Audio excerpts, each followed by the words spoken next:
स्वागत है आपका। मैं हूं आपके साथ सुमित सुभाष गुप्ता। आप देख रहे हैं दो का दम। बुलेटिन की शुरुआत में खबर चौमू हिंसा से जुड़ी। चौमू में हिंसा और उपद्रव मामले में अब बड़ा एक्शन लिया गया है। पत्थरबाजों पर बुलडोजर एक्शन लिया है। पत्थरबाजों के अवैध निर्माण पर बुलडोजर चलाया गया। अवैध बूचड़खानों और 4 अवैध निर्माण को भी हटाया गया है। पठान कॉलोनी में पीले पंजे से हड़कंप मचा हुआ है। प्रशासन का 3 घंटे से ज्यादा समय तक यह एक्शन चला। कुछ जगहों पर महिलाओं ने बुलडोजर एक्शन का विरोध किया। प्रशासन ने समझाइश कर लोगों को शांत करवाया। बिना शोर शराबे और हंगामे के प्रशासन का एक बड़ा एक्शन। दुकानों के बाहर अवैध रूप से सीढ़ियां बना रखी हैं और रैंप बनी हुई हैं। नगर परिषद की टीम का बुलडोजर एक्शन। मस्जिद के पास अतिक्रमण को लेकर ये बवाल हुआ था।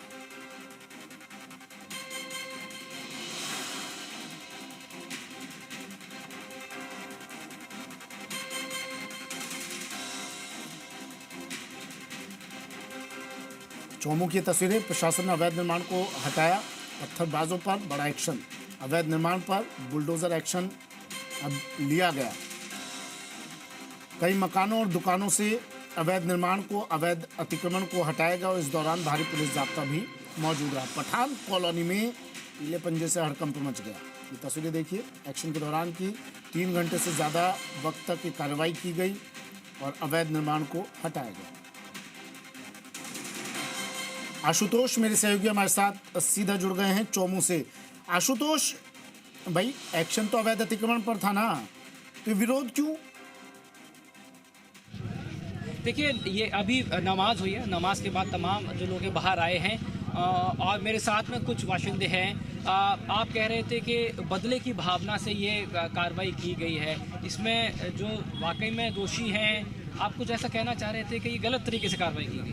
जब प्रशासन के साथ हम थे, हमारा पूरा जो तबका साथ था, हमसे सहमति बनाई, सहमति के अकॉर्डिंग हम वहाँ थे, फिर हम कैसे कर सकते हैं गलत काम? ये बताइए आप। पत्थरबाजी हम क्यों करेंगे? तो किसने की? बस अब ये तो है ना, ये सोचने वाली, देखने वाली है। अभी आप लोग मीडिया, उसको देखो आप, भाई कौन गलत है कौन सही है। भाई हम तो गलत है ही नहीं ना। इस मोहल्ले के लोग नहीं, कुछ भी नहीं थे इसमें। मोहल्ले का कोई भी, किसी भी आदमी का कोई संलग्न नहीं है इसमें। एक साजिश के तहत हमें बदनाम किया जा रहा है। एक साजिश के तहत। क्या साजिश? भाई साजिश, अब ये आप हमें पूछ रहे हो ना भाई, ये पत्थरबाज कौन थे, क्या थे? जब हम प्रशासन के साथ थे, जो वहाँ पर अतिक्रमण था उसमें हटाने में हम साथ थे। तो किसी ने तो बरगलाया होगा। तो अब ये बरगलाने वाली बात हम कह नहीं सकते ना। कौन बरगला रहा है, कौन कह रहा है ये बात? हम तो कर ही नहीं रहे। हम तो बिल्कुल एकदम, चलो प्रशासन ने ये किया, नगर पालिका ने अतिक्रमण हटाया, कोई दिक्कत नहीं। समय समय पर ये चीजें होनी भी चाहिए। संतुष्ट है, कोई दिक्कत नहीं, कोई दिक्कत नहीं। पर ऐसे अगर किसी ने पत्थरबाजी की तो उस पर होना चाहिए। इस बात से आप सहमत हैं? देखो, ये अगर इस बात होने से अगर आप ये पूछ रहे हो बराबर में मेरे से, तो ये गलत है। ये गलत है, बिल्कुल गलत है। किस तरीके से? तो ये जब आप कह रहे हो भाई, जो किसी ने गुनाह किया ही नहीं, उसकी सजा आप क्यों दोगे उसको? अगर किसी ने पत्थरबाजी की है हाँ, तो हमारे महल्ले में कोई कुछ भी नहीं था यहाँ पे। एक बुजुर्ग और हैं यहाँ पे हमारे साथ में। एक बुजुर्ग हैं, एक बुजुर्ग शख्स हैं जिन्होंने कहा कि साजिश के तहत सब कुछ हो रहा है। देखिए, नमाज हुई, नमाज के बाद तमाम जो यहाँ के बाशिंदे हैं वो बाहर आए हैं और वो ये कह रहे हैं कि जो भी कार्रवाई हुई है वो साजिश के तहत हुई है, उनका इस्तेमाल हो रहा है। इस तरीके की जो बात है उन्होंने कही है। बाबूजी आपने ये कहा कि सब कुछ साजिश के तहत चल रहा है। क्या साजिश लगती है? साजिश के तहत? ये पार्टीबाजी की साजिश है और कुछ भी नहीं है। जो आज जो बुलडोजर एक्शन हुआ, आप उसको सही मानते हैं? नहीं, इसमें सही गलत का तो हम कैसे कह सकते हैं? कुछ सही भी हुआ है, कुछ गलत भी हुआ है। देखिए, आप बुजुर्ग हैं, आप बच्चों को, युवाओं को अच्छी तालीम भी देते होंगे। हमने जो है ना, वो तो आपको, हमारे प्रशासन को भी मालूम है, सबको मालूम है कि हम तो सबको रोकने में, सबको समझाने पे लग रहे थे। सब कुछ ठीक चल रहा था, बातचीत चल रही थी, फिर अचानक क्या हुआ? अचानक फिर वो जो बाहर से अफसर आए, उन्होंने सारा करवाया ये काम। बाहर से अफसर यानी कि यहाँ के लोग शामिल नहीं थे पत्थरबाजी? नहीं, पत्थरबाजी में तो बाद में तो सब, जब ये अफवाह उड़ाई के सब मस्जिद को शहीद कर दिया, उसके बाद में हुआ ये उड़दंग सारा। किसने उड़ाई है अफवाह? अब ये तो पता नहीं किसने उड़ाई है साहब, हमें क्या। देखिए, ये अलग अलग तरह की जो प्रतिक्रिया है ना वो सामने आई हैं। अभी जो मस्जिद की जो नमाज है वो सब उससे, मस्जिद की नमाज से बाहर निकले हैं, सब एक एक करके बाहर निकले हैं और अलग अलग तरीके की जो प्रतिक्रिया हैं। आप ये बताइए, आज जो एक्शन यहाँ पे, आप तो खुद यहीं के रहने वाले युवा भी हैं, समझते हैं चीज़ों को, आज जो हुआ क्या वो सही हुआ? सर आज तो गलत हुआ, जो भी हुआ। कैसे? जो भी हुआ वो गलत हुआ, बहुत गलत हुआ सर। ये यहाँ पर एक गरीब आदमी के साथ बहुत गलत हुआ है। एक गरीब आदमी अपना जीवन यापन करने के लिए थड़ी लेके बैठा हुआ था, उसकी थड़ी को बिना किसी नोटिस के प्रशासन के द्वारा दबा दिया गया। एक मछली सारे तालाब को गंदा नहीं करती है। अगर किसी ने पत्थरबाजी की होगी तो उसके साथ तो पत्थरबाजी जो जिन्होंने की है उनके ऊपर कार्रवाई की हो। हम प्रशासन को तो मना कर दे, प्रशासन जो भी कार्रवाई करो। तो देखिए ये अलग अलग तरीके की जो प्रतिक्रिया हैं वो सामने निकल के आ रही हैं। इनका कुछ का कहना है कि जो पत्थरबाजी हुई वो गलत थी, कुछ का कहना है कि जिन्होंने पत्थरबाजी की उन पे एक्शन होना चाहिए था, लेकिन कुछ का कहना ये है कि जिस तरीके से एक्शन हुआ है उसमें कुछ गरीबों का भी नुकसान हुआ है। तो अलग अलग तरीके की जो प्रतिक्रिया है, कुछ इसको साजिश का नाम दे रहे हैं कि ये शायद साजिश हो गई। तो देखिए अलग अलग तरीके की जो प्रतिक्रिया है वो नमाज के बाद में सामने निकल के आई है। बहरहाल अब तक जो जानकारी सामने आई है 20 ऐसे स्थानों को चिन्हित किया गया जहां पे बुलडोजर एक्शन लिया गया है। ऐसे अवैध तमाम 20 अतिक्रमण थे जहां पे एक्शन लिया गया और करीब 15 से 16 अभी भी ऐसे आरोपी हैं इसके अंदर जो कि पूरे मामले में भी फरार चल रहे हैं। पुलिस उनको लेके तलाश कर रही है और आने वाले दिनों में और जो ऐसे अवैध अतिक्रमण होंगे उन पे आने वाले दिनों में और कार्रवाई देखने को मिल सकती है। जैसा कि पुलिस की तरफ से ऑफिशियल स्टेटमेंट जारी भी किया गया है कि करीब 20 स्थानों को चिन्हित करने के बाद में उनके जो अवैध अतिक्रमण थे जहाँ पे कुछ बूचड़खाने भी थे वहाँ कार्रवाई की गई है। इसके अलावा पूरे मामले में अगर शुरुआत से बात करें तो शुरुआती तौर पे 110 लोगों को डिटेन किया गया था, जिनमें से 19 लोगों के खिलाफ नामजद मामला दर्ज किया गया, उनकी गिरफ्तारी भी की गई थी। अगर उनके सिलसिलेवार तरीके से अगर मैं उनका जो नाम है उनको नाम अगर आपको बताऊं तो मैं आपको उनके नाम भी बता देता हूं। देखिए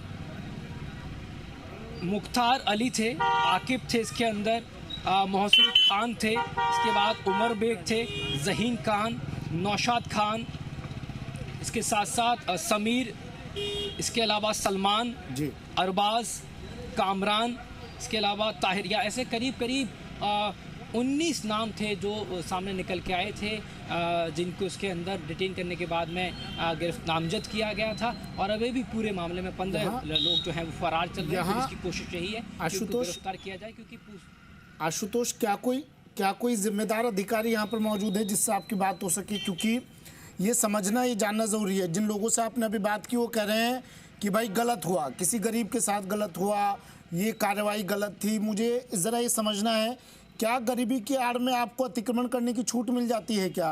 प्रशासन ने इसमें गलत किया? हाँ, प्रशासन की गलती ये रही कि अवैध अतिक्रमण पर पहले प्रशासन की नज़र नहीं पड़ी और पहले ये एक्शन नहीं लिया गया। गलती ये हुई कि देरी से इस अतिक्रमण को तोड़ा जा रहा है। गलती कार्रवाई को गलत कैसे ठहराया जा सकता है? अतिक्रमण पर तो कार्रवाई होनी थी और हो गई।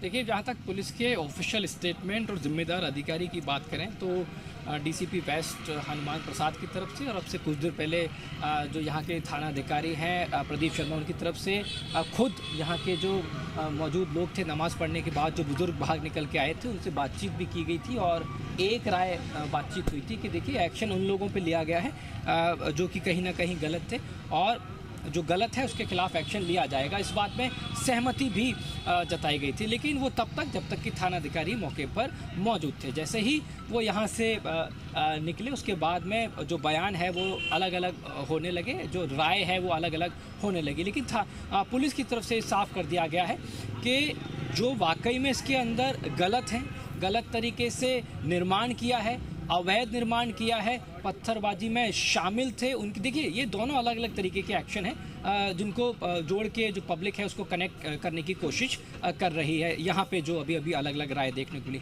अवैध अतिक्रमण को लेके बाकायदा नोटिस जारी किए गए थे, 3 दिन की मियाद भी दी गई थी। जब वो अवधि पूरी हो गई, किसी तरीके का कोई जवाब नहीं दिया गया, उसके बाद में एक्शन लिया गया है। एक बात, दूसरी बात, पुलिस ने लगातार समझाइश करी थी, समझाइश के साथ साथ वार्ता चल रही थी। अब ये बताने को कोई स्वीकार नहीं करता कि वो पत्थरबाज कौन थे अचानक जब सब कुछ शांति के साथ में चल रहा था, वार्ता चल रही थी, तो वो लोग कौन थे जिन्होंने पत्थरबाजी की? क्या कोई अचानक से बाहर से कोई गैंग डेवलप हो गया? अचानक से ऐसा तो नहीं कि किसी दूसरे राज्य से लोगों को बुला के पुलिस पे पथराव कर दिया गया हो? ये बिल्कुल गलत बात है। कहीं ना कहीं चूक हुई है, कहीं ना कहीं बरगलाया गया उस भीड़ को, उन युवाओं को बरगलाया गया। अब वो व्यक्ति कौन है, उसकी तलाश पुलिस की तरफ से की जा रही है। पुलिस अपनी जांच कर रही है और जांच के बाद ही स्पष्ट हो पाएगा कि आखिर इस पूरे मामले में, अगर इसको ये कहें कि मुख्य सूत्रधार कौन था जिसने युवाओं को, जिसने उस भीड़ को बरगलाया। एक गलत जो खबर थी, गलत जो अफवाह थी वो फैलाई कि मस्जिद को हटाया जा सकता है, मस्जिद को नुकसान पहुंचाया जा सकता है, तो वो अफवाह फैलाने वाला व्यक्ति कौन था? पुलिस इन तमाम तथ्यों को लेके अपनी जांच कर रही है। फिलहाल जयपुर के चौमू के पठान चौक इलाके से, पठान कॉलोनी से, इमाम चौक इलाके से खबर यही है कि पूरी तरीके से शांति है, लेकिन एहतियातन पुलिस का जो जाब्ता है वो मौके पर फिलहाल तैनात किया गया है, क्योंकि किसी भी तरीके की कोई ऐसा अगर लॉ एंड ऑर्डर का इशू होता है अचानक से, तो उसकी पूर्व तैयारी के लिए पुलिस को यहाँ एहतियातन रखा गया है। फिलहाल यहाँ पे शांति नज़र आ रही है। हालांकि अलग अलग राय नमाज के बाद में सामने नज़र आई। जब पुलिस थानाधिकारी मौके पर मौजूद थे तो राय कुछ और नज़र आई, पुलिस के साथ एक राय होते हुए दिखाई दिए, लेकिन जैसे ही पुलिस के अधिकारी वहाँ से हटते हैं तो अचानक से अलग अलग तरीके के जो बयान हैं वो सामने आना शुरू हो जाते हैं। जाहिर है, जब इस तरीके के मामला सामने आते हैं, इस तरीके के जब एक्शन होते हैं तो राय एक नहीं हो पाती, लेकिन जब एक जाजम पे आके बैठते हैं, एक जाजम पे आके देश हित की सोचते हैं, राजस्थान के हित की सोचेंगे, चौमू के हित की सोचेंगे और अपने क्षेत्र के हित की सोचेंगे, तो शायद वो समझाइश का जो दौर है वो सकारात्मक तौर से आगे बढ़ेगा और एक जगह पर एक नजर आप बनाए रखिएगा आशुतोष। अपडेट तमाम आपके जरिए